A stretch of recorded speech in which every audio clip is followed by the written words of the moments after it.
Actes des Apôtres, chapitre 25.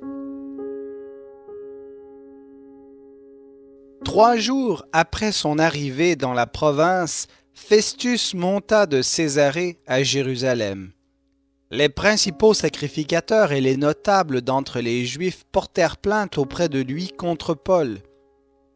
Ils le sollicitaient à cet effet et lui demandaient, comme une faveur, de faire venir Paul à Jérusalem. Ils préparaient un guet-apens pour le tuer en chemin. Festus répondit que Paul était gardé à Césarée et que lui-même devait partir sous peu. « Que ceux d'entre vous, dit-il, qui le peuvent, descendent avec moi, et s'il y a quelque chose de mal chez cet homme, qu'il l'accuse. » Festus ne séjourna pas plus de 8 à 10 jours parmi eux, puis il descendit à Césarée. Le lendemain, comme il siégeait au tribunal, il donna l'ordre d'amener Paul. Quand celui-ci fut arrivé, les Juifs descendus de Jérusalem l'entourèrent et portèrent contre lui de nombreuses et graves accusations qu'il n'était pas capable de prouver.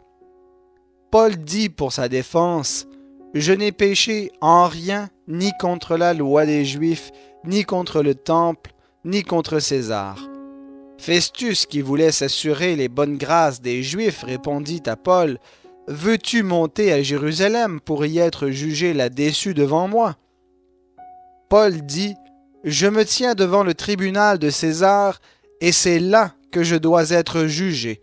Je n'ai fait aucun tort aux Juifs, comme tu le sais toi-même fort bien.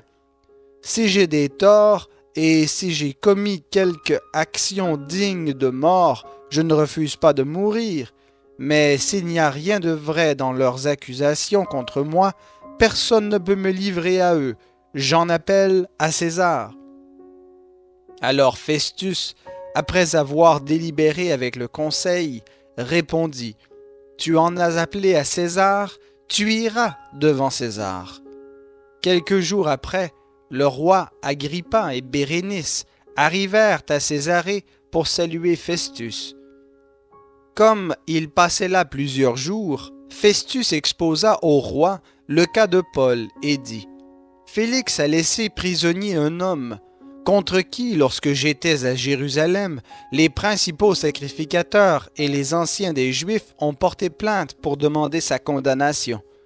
Je leur ai répondu que les Romains n'ont pas coutume de livrer à la mort un homme avant que l'accusé soit confronté avec ses accusateurs et qu'il ait l'occasion de se défendre contre cette accusation. Ils sont alors venus ici, et sans aucun délai, j'ai siégé le lendemain à mon tribunal et donné l'ordre d'amener cet homme. Ces accusateurs, s'étant présentés, n'ont mis à sa charge aucune des mauvaises actions dont je le soupçonnais. Ils avaient avec lui des discussions relatives à leur religion particulière et à un certain Jésus qui est mort et que Paul affirme être vivant. Quant à moi, perplexe à propos d'un débat de cette sorte, je lui ai demandé s'il voulait aller à Jérusalem pour y être jugé là-dessus.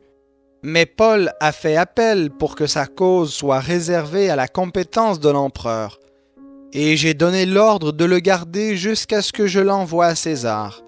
Agrippa dit à Festus, « Je voudrais moi aussi entendre cet homme. »« Demain, répondit-il, tu l'entendras. » Le lendemain donc, Agrippa et Bérénice vinrent avec beaucoup d'apparat et entrèrent dans la salle d'audience avec les tribuns et les gens haut placés de la ville. Sur l'ordre de Festus, Paul fut amené. Alors Festus dit, « Roi Agrippa, et vous tous présents avec nous, vous voyez cet homme au sujet de qui toute la multitude des Juifs est intervenue auprès de moi, soit à Jérusalem, soit ici, en clamant qu'il ne devait plus vivre. Pour moi, j'ai compris qu'il n'avait rien commis qui soit digne de mort, mais lui-même, en ayant appelé à l'empereur, j'ai jugé bon de le lui envoyer. Je n'ai rien de précis à écrire au souverain sur son compte. C'est pourquoi je l'ai fait comparaître devant vous et surtout devant toi, roi Agrippa, afin d'avoir, après l'interrogatoire, quelque chose à écrire. Car il me semble absurde d'envoyer un prisonnier sans indiquer les motifs qu'il y a contre lui.